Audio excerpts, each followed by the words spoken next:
avec l'éditorialiste Mamadou Diouf. Nous allons parler de l'Algérie et le président de ce pays qui dissout le Parlement et appelle à des élections. Mamadou, bonsoir. Bonsoir Michel. Merci toujours de répondre à notre invitation dans un discours à la nation très attendu.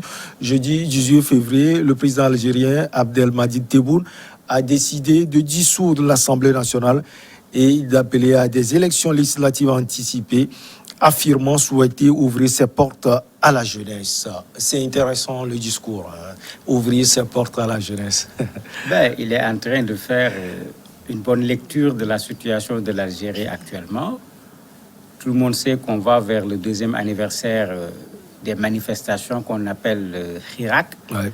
Et bien sûr, c'est cette jeunesse à laquelle il fait appel en tendant la main, qui est à la base de ce Hirak, qui a fait tomber l'ancien régime et qui n'a jamais accepté son régime. Parce qu'il ne faut pas qu'on l'oublie. Il est là au pouvoir de fait. La dernière élection qui a été organisée, c'était un référendum constitutionnel. Il y a eu un peu moins de 28% de participation. Et les jeunes disaient, notre constitution, c'est le départ de Tebboune. C'est-à-dire, au lieu de réformer la constitution, ce que nous voulons, c'est son départ. Donc, quand on regarde le timing, il est en train d'anticiper sur ce que va être l'anniversaire du Hirak, le 22 février prochain. Il veut prendre le devant, puisque ce qu'il avait promis, il ne l'a pas fait, il faut le dire. Il avait promis d'être le président de la rupture. Il avait promis qu'il va entendre le discours de la jeunesse. Aujourd'hui, les problèmes sociaux, les questions de liberté, il y a plein de problèmes qui se posent et il veut anticiper pour que, éventuellement, que cet anniversaire ne soit pas encore le point de départ pour son départ lui-même. Est-ce que cette sortie va pouvoir rassurer la jeunesse algérienne? La sortie seule, non. À coup sûr, le fait de libérer, de gracier, comme il le dit, un certain nombre de détenus, parce que quand on regarde dans la presse algérienne, pratiquement toute la presse algérienne considère, bien qu'on ne voit pas encore les noms, que ceux qui vont être libérés, graciés, c'est surtout ceux qui ont été condamnés à cause du Hirak. Soit c'est par les réseaux sociaux, ceux qui ont dénoncé, soit ceux qui ont manifesté, qui ont été jugés, etc. Donc ces libérations, quand même, peuvent être regardées comme un apaisement. La dissolution de l'Assemblée également peut être regardée comme un apaisement. Parce qu'il faut rappeler qu'au niveau de l'Assemblée aujourd'hui, il y a 2 partis qui sont majoritaires là-bas. Le FLN, qui était le parti de l'ancien président Bouteflika, et le RND, qui est un parti qui a soutenu Bouteflika jusqu'au bout. Donc, de ce point de vue également, on peut parler d'apaisement puisque c'était encore un espace dominé par des partis qui sont plutôt collés du côté de l'ancien président que les Algériens ont voulu débouter du pouvoir et qu'ils ont réussi à le faire. Maintenant, organiser des élections dans un contexte de Covid, il faut se poser des questions. Et justement, j'allais poser cette question. Quelles sont les conséquences de cette décision du président algérien, c'est-à-dire les conséquences positives et les conséquences négatives pour la classe politique algérienne? La conséquence positive, c'est de renouveler les députés. Mais le Hirak est malheureusement divisé parce qu'on l'oublie. Vous avez une frange qui s'appelle l'appel 22, qui garde le nom en fonction de la date, 22 février, qui reste dans la logique, j'allais dire, du Hirak original. Un mouvement qui n'est pas structuré, qui n'a pas de leader, qui est un rassemblement tout simplement. Et vous avez dans cette frange surtout les activistes, les universitaires qui ne veulent pas entendre parler d'organisation du Hirak. Vous avez une autre branche qui, eux, au contraire, se surnomme Nouvelle Voie à l'intérieur du Hirak, qui considère qu'on doit quand même pouvoir aller négocier avec le pouvoir en place et, comme vous le dites, gagner un certain nombre de choses, même si on ne peut pas tout gagner. On ne peut pas continuer à sortir comme... Bon, ils le faisaient, les étudiants manifestaient le mardi, le vendredi, tout le monde manifestait. On ne peut pas continuer ces manifestations hebdomadaires sans pour autant faire des propositions concrètes pour régler les problèmes des Algériens. Donc, vous avez cette division aujourd'hui au niveau du Hirak qui va en partie arranger le président, puisque ceux qui parlent de Nouvelle Voie, par exemple, pourraient être tentés d'aller participer à ces élections. Ce qui serait un plus pour le président de la République, puisque si tu participes aux élections, c'est une façon de le légitimer. Si les autres gardent la position initiale, c'est qu'il dégage lui et tout le système. Donc, on n'a pas à participer à des élections qui nous sont proposées. Le côté négatif, ils vont trouver de l'argent où? Ouais. L'Algérie a chuté, le taux de croissance a chuté de moins 6,5% à cause de Covid, Covid-19. mais en cause également du fait que Covid agit sur le pétrole, qui était une des ressources principales de l'Algérie. Mais avec quel argent il va l'organiser? Et certains disent, mais pourquoi aller organiser des élections alors que le chômage est là, il y a des problèmes sociaux qui sont là, même sur le plan sanitaire, tout n'est pas là pour pouvoir faire face au Covid qui a quand même par moment fait des ravages au niveau de l'Algérie. Il faut dire que les remaniements vont concerner également des secteurs qui enregistrent des déficits dans leur gestion ressentie par les citoyens. Oui, c'est le jeu des fusibles. Le président reste, et puis bon, c'est peut-être le ministre de la Santé qui n'a pas bien fait son travail. Ouais. C'est pourquoi le Covid a connu tout ce nombre de cas en Algérie, puisqu'il y en a eu plus de 111 000. Et on va lui demander de partir. On va regarder le ministre de l'économie, peut-être en considérant que la relance qu'on attendait n'était pas là. On va lui demander de partir. Ben, ça, c'est un jeu de politiciens et les Algériens connaissent très bien ce jeu. Plusieurs fois, ils ont fait des revendications. Plusieurs fois, c'est ce qu'on a essayé de faire. Et même la présence de Tebboune aujourd'hui à la présidence est la conséquence du même jeu. Les gens voulaient le départ de tout un système. Le général, à l'époque, a tout fait pour que ce soit Tebboune qui devienne président de la République. Il l'a réussi. Ce général n'est même plus de ce monde. Mais c'était ça son option. Il a imposé cette option aux Algériens. Si c'est le même chemin qu'il va prendre, mais les Algériens connaissent déjà la musique. Quand on prend la personne du président même, comme vous l'avez dit tout à l'heure, pour les Algériens, c'est encore Abdelaziz Bouteflika qui est au pouvoir. C'est-à-dire c'est le même système qui est là. Ça embête véritablement les jeunes Algériens. Mais bien sûr, le rejet est là. Le rejet est constant. Au niveau du Hirak, ils ne l'ont jamais accepté comme président de la République. Malheureusement, on est en train de voir un scénario qui ressemble à la fin du règne de Bouteflika. Lui également, il commence à aller faire des séjours en Allemagne pour des raisons de santé, de façon prolongée. Et comme Bouteflika le faisait, il le fait lui aussi en disant, il est en Allemagne, il est à l'hôpital, mais il suit jour après jour ce qui se passe en Algérie. Alors qu'un des problèmes de l'Algérie, c'était ça. Les gens considéraient que le président était pris en otage. Et il y a d'autres personnes qui pilotaient le pays. Est-ce que ce n'est pas son cas aujourd'hui? Les gens se posent la question. Il a 75 ans, c'est un gros fumeur.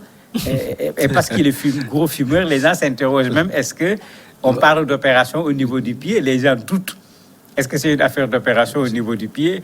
Est-ce que c'est une affaire de Covid seulement? Est-ce que ce n'est pas les poumons qui sont en train d'avoir des difficultés à cause de la fumée? Ce qui explique ces va-et-vient au niveau de l'Allemagne. Et ça redonne un peu cette ère de fin de règne de Bouteflika que les Algériens ont connue et qu'ils n'ont pas envie certainement de voir se prolonger comme ce fut le cas avec l'ancien président. Pourquoi l'Algérie n'arrive pas à renouveler la classe politique, c'est-à-dire que porter les jeunes au pouvoir? En fait, le problème de l'Algérie, c'est que quelqu'un disait, c'est un Algérien d'ailleurs, il disait que dans tous les pays du monde, l'État a une armée. En Algérie, l'armée a un État. Ce qui veut dire que même s'ils ne sont pas devant, il y a l'armée qui est en Algérie qui détient véritablement le pouvoir. D'ailleurs, la conviction des Algériens, c'est que Tebboune a été mis au pouvoir par l'armée, tout comme Bouteflika avait été mis au pouvoir par l'armée, tout comme à un autre moment, Boudiaf également avait été mis au pouvoir par l'armée. Oui. Donc, ils ne sont pas au devant de la scène, mais c'est eux qui sont là. La preuve, on a vu ce qui s'est passé, c'est un général qui a démis le président de la République. Quand il a voulu que Bouteflika parte, il a décidé qu'il parte, il est parti. C'est le même général, quand il a voulu que Tebboune devienne président, c'est lui qui a imposé les élections ont eu lieu. Et c'est ça que le Hirak appelle le système. C'est pourquoi ils veulent que le système parte, parce qu'on change les personnes, on laisse le système, c'est juste un jeu de chaises. C'est la même chose qui continue, simplement avec une nouvelle tête, nouvelle entre guillemets, parce que Tebboune, quand même, n'est pas une nouvelle tête pour les Algériens. C'est pourquoi, au niveau des manifestations à Herata, puisque eux, ils avaient commencé le Hirak le 16, avant que ça ne prenne cette ampleur nationale le 22, dans leurs manifestations, ils demandent clairement le départ des généraux.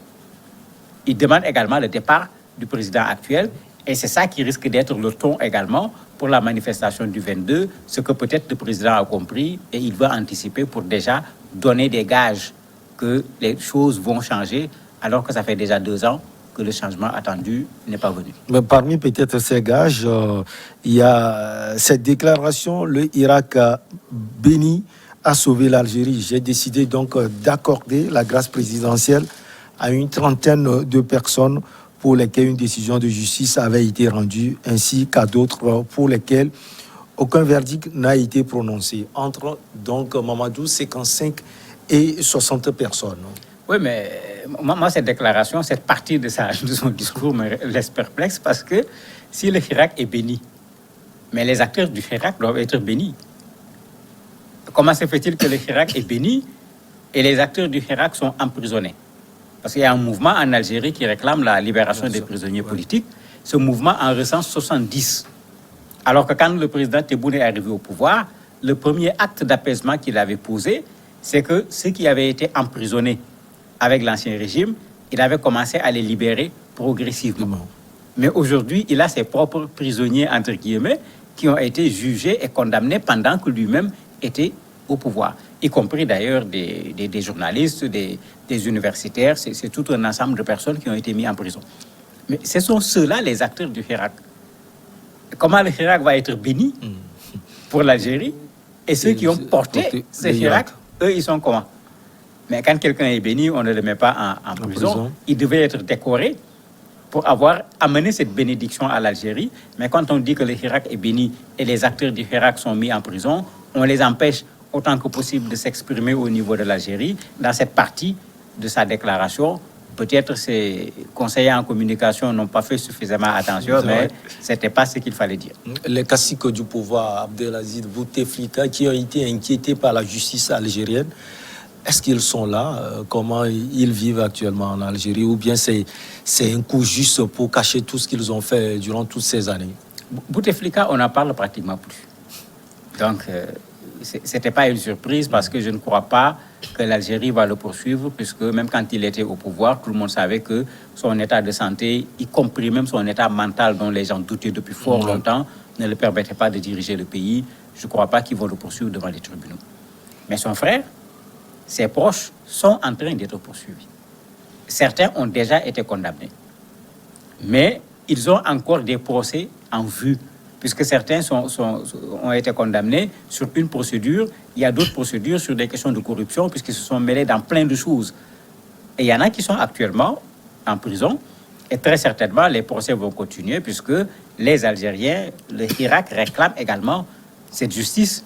Ils réclament même le retour de l'argent qui a été détourné, si on peut parvenir à savoir où les gens ont déposé cet argent-là, qui appartient de façon générale aux citoyens algériens. On attend forcément la réaction du Irak. Est-ce que par rapport aux déclarations du président Tebboune, le Irak sera satisfait de ces actions et va pouvoir accepter peut-être les négociations avec le pouvoir en place?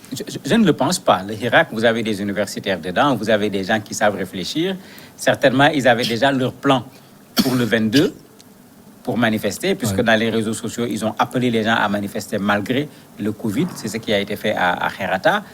Est-ce que maintenant, le discours du président va intervenir pour adoucir ce qui devait être fait le 22, ou bien au contraire, donner plus de tonus, puisque c'est ce qui s'est toujours passé quand le général Gaïd Salah dirigeait l'Algérie, puisque c'est comme ça qu'il faut l'appeler. À chaque fois qu'il faisait un discours pour apaiser, ça enflammait au contraire le Hirak. Et c'est le jour de la manifestation que le Hirak donnait sa réponse. Et généralement, la réponse était négative et catégorique. C'était tout le temps le refus. Est-ce qu'on aura cette même réponse le 22 prochain? Pour le moment, on ne sait pas encore. En tout cas, dans les réseaux sociaux, les gens ont commencé déjà à dire que ce n'est pas ça qu'ils veulent, c'est le départ du système qu'ils veulent, alors que le système est toujours en place. Mamadou Diouf, merci beaucoup. On va marquer donc une petite pause et on revient pour l'invité sport.